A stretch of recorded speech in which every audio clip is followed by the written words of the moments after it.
Welcome to The Style That Binds Us. I'm Allison Brune, and this is my daughter, Delia Vogue, and together we make up the media brand The Style That Binds Us. Today, we are speaking with Sandy Linter at Rita Hazan Salon. She has been working as a makeup artist since the 70s. She was one of 5 makeup artists in the city, and of course today there are millions, it seems, of makeup artists. So this is such a special treat to be able to speak with this iconic makeup artist who is one of the originals. She has worked with the top magazines, celebrities, models, and photographers in the industry. This is actually pretty major that we're getting to sit down with her today. She can count Jackie O, Barbara Walters, Brooke Shields, Christy Brinkley, Elizabeth Hurley, Hugh Grant, and so many more as clients, and we just could not be more excited to be talking to her today. She is probably one of the best people to take you from a day to night look, as she perfected her disco beauty from her studio 54 days. So Sandy, let's talk about, where did you grow up and when did you come to New York? I grew up very close to New York City on Staten Island, and I enjoyed it as a kid, and I could not wait to leave. And it was very, because it's so close to New York, but it's really so far away in terms of the place that it is. Very sweet place, but New York was where it was happening. I really wasn't ready to leave yet, but I'd gone to secretarial school. I would have been a secretary if I didn't find makeup. And I went to secretarial school, and when I graduated, I found a job in a great architectural and design firm on 55th Street and Park Avenue, right in the middle of Manhattan.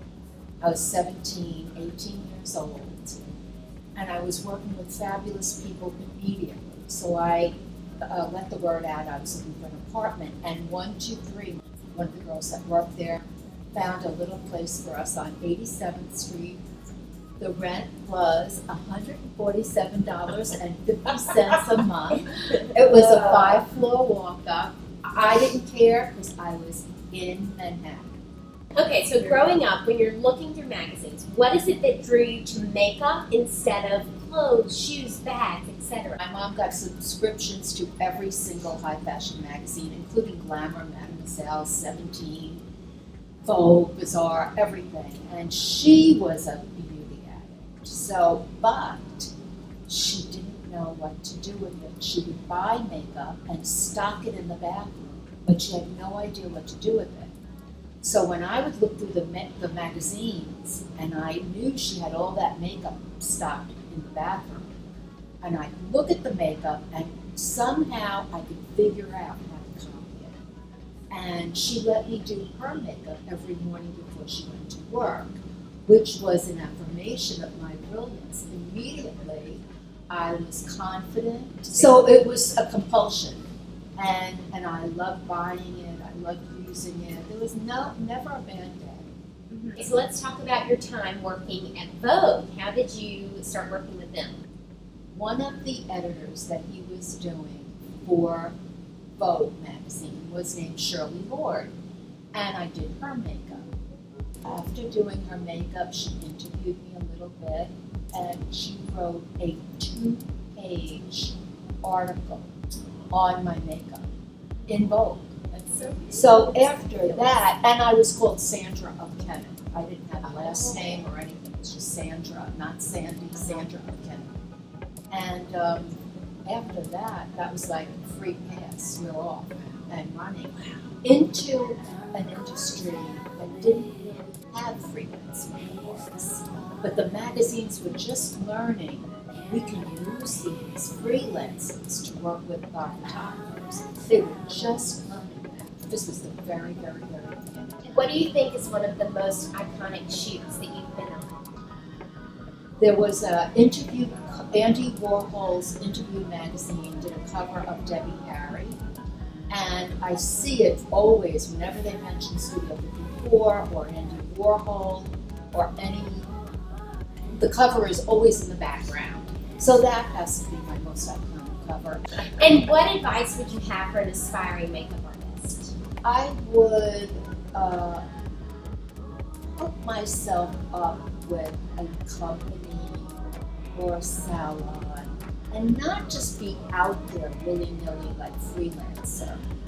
I know everyone wants to work with magazines and everyone wants to work on the models and everything like that, but get some kind of base first, because if you're living alone, Yeah. you know, you just need some security.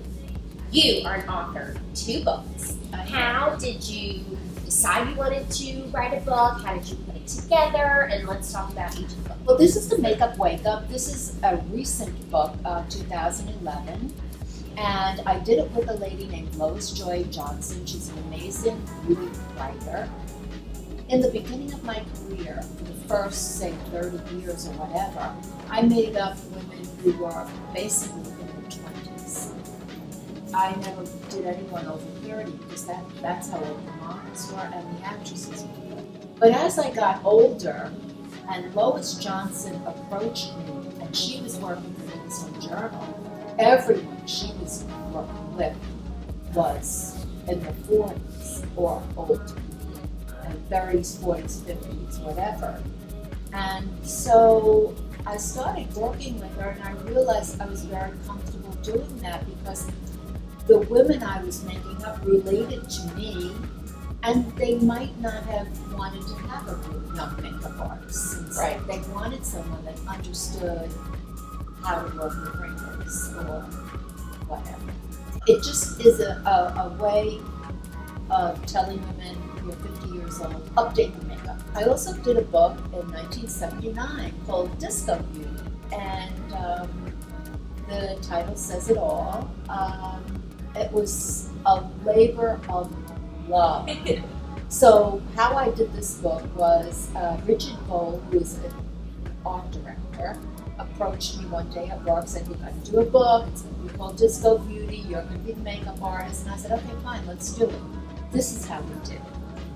I would be booked during the day with genius photographers like Albert Watson, Bill King did every cover, every Elle magazine cover.